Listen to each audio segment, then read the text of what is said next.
नमस्कार, आप देख रहे यूपी तक और आपके साथ मैं हूं सुषमा।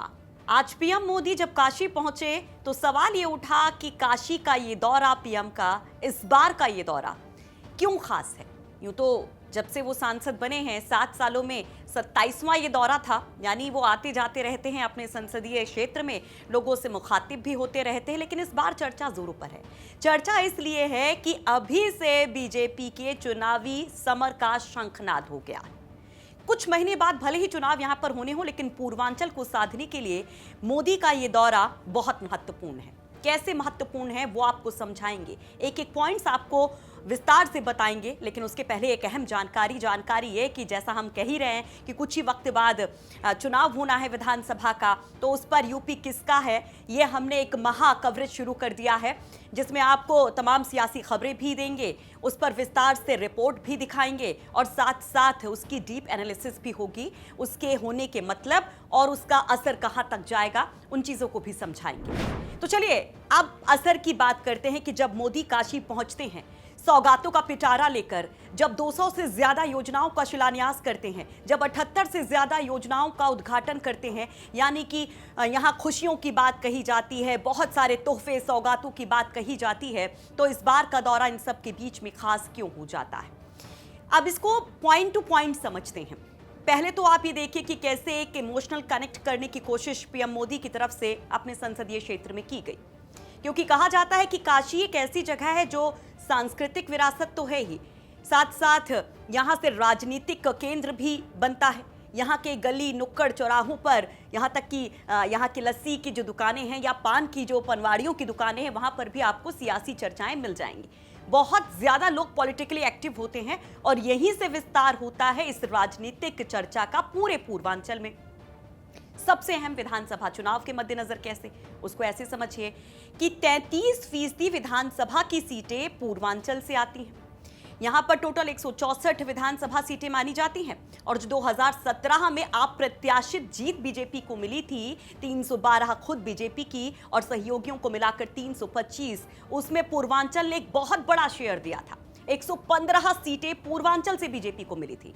अब आप समझिए कि 164 से 115 सीटें मिल जाना अपने आप में कितना बड़ा कमाल था, और बीजेपी बखूबी जानती है कि अगर यहां पर अपने पकड़ को मजबूत रखेंगे तो ही आगे कामयाब होंगे।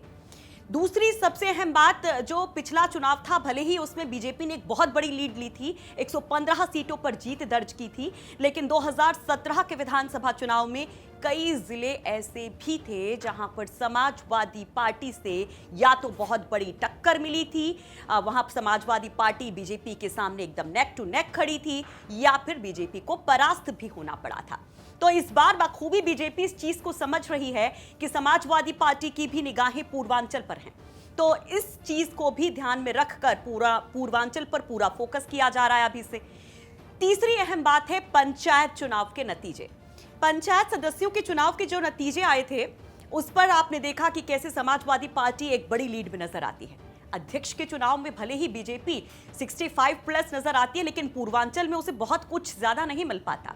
8 सीटें यहां पर पूर्वांचल में जिला पंचायत अध्यक्ष की होती हैं और 4 जाती हैं बीजेपी के खाते में, यानी यहां पर भी बहुत बड़ी जीत की जो उम्मीद थी वो नहीं मिलती। वो भी तब जब गोरखपुर से मुख्यमंत्री आते हैं, वाराणसी से प्रधानमंत्री आते हैं, वो भी तब जब यहां से पहले से ही केंद्रीय मंत्री बनाए गए। और इन चीजों को देखते हुए आपने देखा कि अभी जो मंत्रिमंडल विस्तार हुआ था उसमें पूर्वांचल को किस तरह से तवज्जो दी जाती है।